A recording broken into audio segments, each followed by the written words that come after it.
राधे दोस्तों, कैसे हैं आप सभी पर माता रानी की कृपा बनी रहे। चलिए आज सुनते हैं हरितालिका तीज व्रत की कथा। क्यों मनाया जाता है हरितालिका तीज? लिंग पुराण में भगवान शिव माता पार्वती को उनका पूर्व जन्म याद दिलाते हुए हरितालिका तीज व्रत की कथा सुनाते हैं।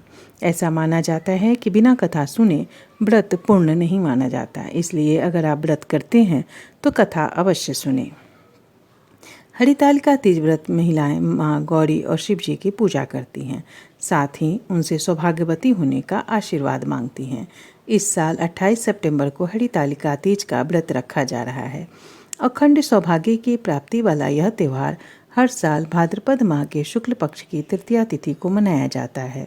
यह व्रत मुख्य रूप से सुहागिन महिलाओं के लिए खास होता है। इस दिन सुहागिन महिलाएं अखंड सौभाग्य और सुखी वैवाहिक जीवन के लिए व्रत रखती हैं। वहीं कुमारी कन्याएं भी मनचाहा वर पाने के लिए इस दिन निर्जला व्रत रखती हैं। इस व्रत में महिलाएं माँ गौरी और शिव जी की पूजा करती हैं, साथ ही सौभाग्यवती होने का आशीर्वाद मांगती हैं। विवाहित महिलाओं के लिए व्रत बेहद ही महत्वपूर्ण माना जाता है। इस दिन पूजा के दौरान व्रत कथा सुनने से ही पूजा का पूर्ण फल प्राप्त होता है। तो चलिए जानते हैं हरितालिका तीज व्रत की कथा। उसके पहले ये जान लेते हैं कि कैसे पड़ा इस व्रत का नाम हरितालिका तीज। पौराणिक कथाओं के अनुसार पार्वती जी की सखियाँ उनका अपहरण करके जंगल में ले गई थी, ताकि पार्वती जी के पिता उनका विवाह इच्छा के विरुद्ध भगवान विष्णु से न कर दें। क्योंकि पार्वती जी ने मन ही मन भगवान शिव को अपना पति मान लिया था, पार्वती जी के मन की बात जानकर उनकी सखियाँ उन्हें लेकर घने जंगल में चली गईं। जंगल में अपनी सखियों की सलाह से पार्वती जी ने एक गुफा में भगवान शिव की आराधना की।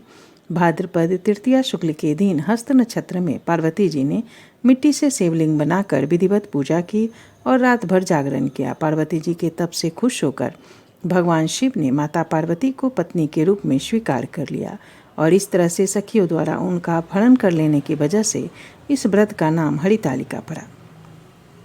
चलिए जानते हैं हरितालिका तीज व्रत की कथा। ऐसा माना जाता है कि लिंग पुराण में भगवान शिव माता पार्वती के पूछे जाने पर कि उन्हें भगवान शिव पति रूप में कैसे प्राप्त हुए, उनके पूर्व जन्म की कथा सुनाते हैं, जो हरितालिका तीज व्रत की कथा मानी जाती है। पौराणिक मान्यताओं के अनुसार पिता के यज्ञ में अपने पति शिव का अपमान देवी सती को सहन नहीं हुआ और देवी सती ने खुद को यज्ञ की अग्नि में ही भस्म कर लिया।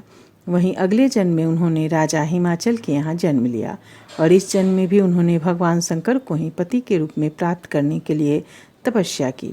देवी पार्वती ने शिव जी को अपना पति मान लिया था और वह सदैव भगवान शिव की तपस्या में लीन रहती थी। उनकी हालत देखकर राजा हिमालय को चिंता सताने लगी और उन्होंने नारद जी से इस बारे में बात की।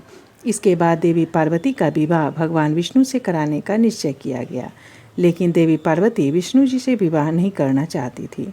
उनके मत की बात जानकर उनकी सखियाँ उन्हें लेकर घने जंगल में चली गईं।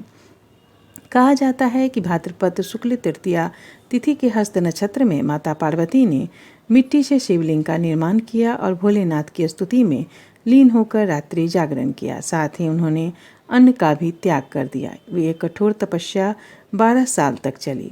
पार्वती जी के इस कठोर तपस्या से प्रसन्न होकर महादेव ने उनको दर्शन दिया और इच्छा के अनुसार उनको अपनी पत्नी के रूप में स्वीकार कर लिया। इसीलिए हर साल महिलाएं अखंड सौभाग्य के लिए इस व्रत को रखती हैं।